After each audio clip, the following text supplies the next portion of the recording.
इसलिए होते ट्रैक्टर के टायर छोटे बड़े, जिसे जानकर आप बिल्कुल हैरान हो जाएंगे।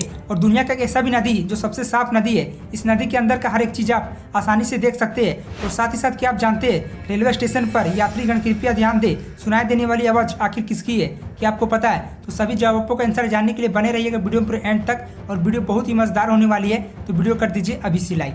नंबर 1, क्या आप जानते हैं कि दुनिया का सबसे पहला हवाई जहाज भारत में शिवकर बापूजी तलपड़े ने बनाया था। और उन्होंने हवाई जहाज को राइट ब्रदर्स से 8 साल पहले यानी कि 1895 में बना दिया था, जिसे अंग्रेजों ने धोखा से अपने नाम पेटेंट कराया था। दरअसल उस समय देश में ब्रिटिश का शासन चल रहा था, तो उनके नाम से ही इतनी ज्यादा प्रसिद्धि मिली थी। और 1895 में शिवकर बापूजी तलपड़े ने मुंबई की चौपाटी के पास हवाई जहाज को उड़ाया था।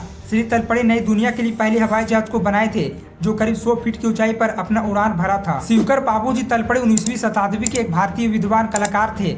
वे एक महान वैज्ञानिक भी थे और उन्होंने कई तरह के आविष्कार भी किए थे, लेकिन उनका सबसे प्रसिद्ध आविष्कार मारुतस्का ये विमान ही है। नंबर 2, अगर आप अपनी जिंदगी में कभी रेलवे स्टेशन गए होंगे तो ये आवाज तो जरूर सुने होंगे।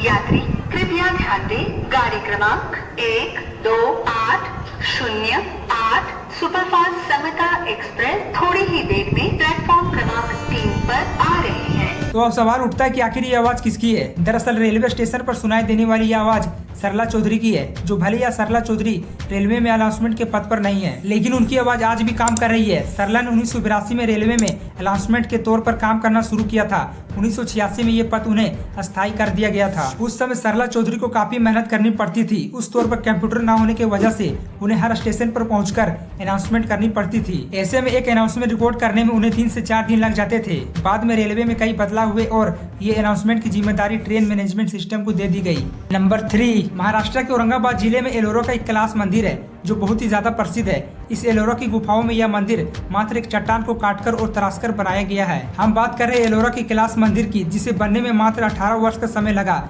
लेकिन जिस तरीके से यह मंदिर बना है, ऐसे में अनुमान यह लगाया जाता है कि इस मंदिर का निर्माण 100 से 1.5 सालों का समय लगना चाहिए था, लेकिन इस मंदिर के निर्माण में मात्र 18 वर्ष का समय ही लगा। यही कारण है कि इस मंदिर के निर्माण में देवियों का सहायता है। और विचित्र बात तो ये कि ये मंदिर भगवान शिव को समर्पित है, लेकिन मंदिर में ना तो कोई पुजारी है और ना ही यहाँ की किसी प्रकार की पूजा पाठ की जानकारी मिलती है। ये मंदिर वाकई बहुत ही रहस्य मंदिर है, अजीब लेकिन सच। नंबर 4, ये जो आप स्क्रीन पर मछली देख रहे हैं, ये कोई आम मछली नहीं है, बल्कि ये एक उड़ने वाली मछली है। आपको बता दें कि इन मछलियों के पंख भी होते हैं, जो कि इनके साइड में लगे होते हैं, और इन्हीं की मदद से ये मछलियां उड़ पाती है। इसके साथ ही साथ ये पंख इन्हें पानी में तैरने में भी मदद करती है। अक्सर इन मछलियों की लंबाई 17 से 30 सेंटीमीटर लंबी होती है। जब इन्हें अदर शिकारी मछलियों से बचना होता है तो यह मछली उड़ान भरने लगती है, ताकि ये उन शिकारी मछलियों से बच सके। साथ ही जैसे जैसे ये मछलियां लंबी होती है, ये और भी पतली हो जाती है।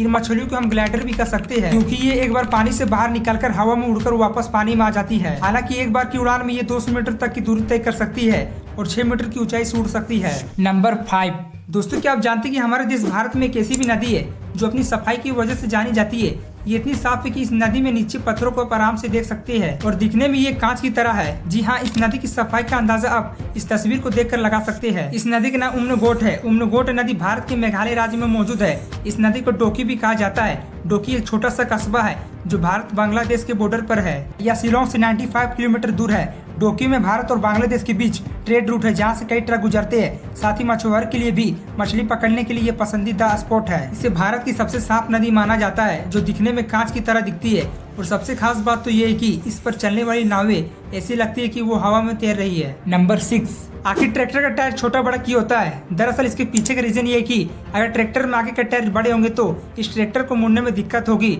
इसलिए आगे के टायरों को छोटा रखा जाता है ताकि ट्रैक्टर आसानी से मुड़ सके। इसके अलावा ट्रैक्टर का संतुलन बनाना भी एक कारण है। अगर आगे के टायर भी बड़े होते तो ट्रैक्टर चलाने में प्रॉब्लम होगी, इसलिए टायरों के बड़े और वजन होने के कारण ट्रैक्टर सामान ढोते हुए भी पीछे नहीं उठेगा। और ट्रैक्टर में पिछले बड़े टायर लगने से टायर कीचड़ में धंसता नहीं है और अच्छी पकड़ बनाए रखता है। और इसके अलावा ट्रैक्टर का इंजन आगे लगा होता है, इसलिए वजन को बराबर रखने के लिए पिछले बड़े पहिए लगने जरूरी होते हैं। और ट्रैक्टर को एकदम से हेवी ड्यूटी के लिए यूज किया जाता है, इसलिए टायर को छोटा बड़ा रखा जाता है ताकि ट्रैक्टर बैलेंस में बना रहे। नंबर 7, क्या आप जानते हैं कि लाल रंग का केला ऑस्ट्रेलिया, अमेरिका, वेस्ट इंडीज और मेक्सिको जैसे देश में पाया जाता है, लेकिन ये हमारे देश भारत में तमिलनाडु के राज्य में कुछ हिस्सों में भी उगाया जाता है। लाल केला बीटा कैरोटीन धमनियों में खून का थक्का जमने नहीं देता है, जिसके कारण लाल केला से कैंसर और दिल से जुड़ी बीमारियों को दूर रखने में मददगार होता है। लाल केला खाने से डायबिटीज को कंट्रोल किया जा सकता है। लाल केले में ग्लाइसेमिक की प्रतिक्रिया कम होती है, जो डायबिटीज के पेशेंट के लिए फायदेमंद होती है।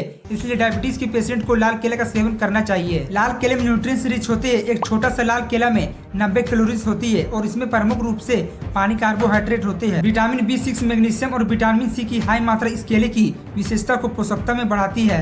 नंबर 8 दोस्तों, क्या आपको पता है जर्मनी में एक सुनसान नदी इलाकों में एक अजीब तरह का पुल बना हुआ है जिसे डेविल ब्रिज के नाम से जाना जाता है।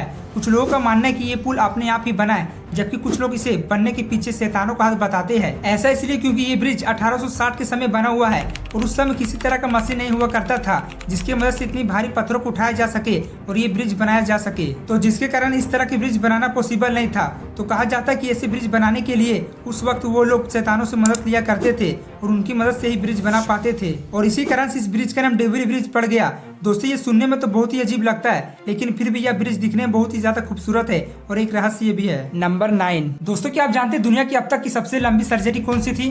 दरअसल एक रिकॉर्ड पर सबसे लंबी सर्जरी 2001 में हुई थी और लगातार ये 4 दिनों से भी अधिक समय तक चली थी, यानी कि 103 घंटे तक, जिसमें से सिर से जुड़े हुए 11 महीने के जुड़े बच्चों को सफलतापूर्वक से अलग करने का था, जो सिंगापुर के जनरल हॉस्पिटल में 20 डॉक्टरों की एक टीम ने एक ही शिफ्ट में मिलकर काम किया था। और ऑपरेशन का नेतृत्व करने वाले डॉक्टर कित गोहे कहते हैं कि जब हम सर्जरी की योजना बना रहे थे तो हमें उम्मीद नहीं थी कि यह इतने लंबे समय तक चलेगी और सर्जरी के दौरान हमने पाया कि ब्रेन एक दूसरे से इतने करीब से जुड़े हुए थे कि हमें दोनों ब्रेन और जुड़े हुए सभी ब्रेन ऊतकों के बीच जाने वाले ब्लड सोर्सेस को अलग अलग जमाना और अलग अलग डिवाइड करना पड़ गया था। नंबर 10 ये है चाइना का सबसे बड़ा मॉल। ये मॉल चाइना का ही नहीं बल्कि ये दुनिया का सबसे बड़ा मॉल है। ये दोंगवान स्थित न्यू साउथ चाइना मॉल में करीब 65 वर्ग फुट रिटेल एरिया है। यह रिलायंस के मॉल से करीब 9 गुना ज्यादा बड़ा है। इसका ग्रोस फ्लोर एरिया 96 लाख वर्ग फुट है। इसमें 2300 स्टोरेज भी खोला जा सकता है। ये चीन की राजधानी बीजिंग में स्थित यह मॉल महंगे लग्जरी ब्रांड्स के लिए भी जाना जाता है। 6 मंजिल इस मॉल में प्रीमियम क्वालिटी के कपड़ों के साथ साथ ज्वेलरी, इलेक्ट्रॉनिक्स, डेकोर लोकेशन है और इसके अलावा इस मॉल को 2005 में खोला गया था और तब से दुनिया के सबसे बड़े मॉल का खिताब इसी के पास है। हालांकि एक समय में इसमें ऑक्यूपेंसी बहुत ही कम हो गई थी और इसे ghost mall of the world कहा जाने लगा। दोस्तों, आज का वीडियो आपको देखकर कैसा लगा कमेंट बॉक्स में जरूर बताइएगा और वीडियो पूरा लास्ट तक देखने के लिए धन्यवाद। और अब मैं मिलता हूँ आपसे किसी नेक्स्ट वीडियो में, तब तक के लिए बाय और जय हिंद।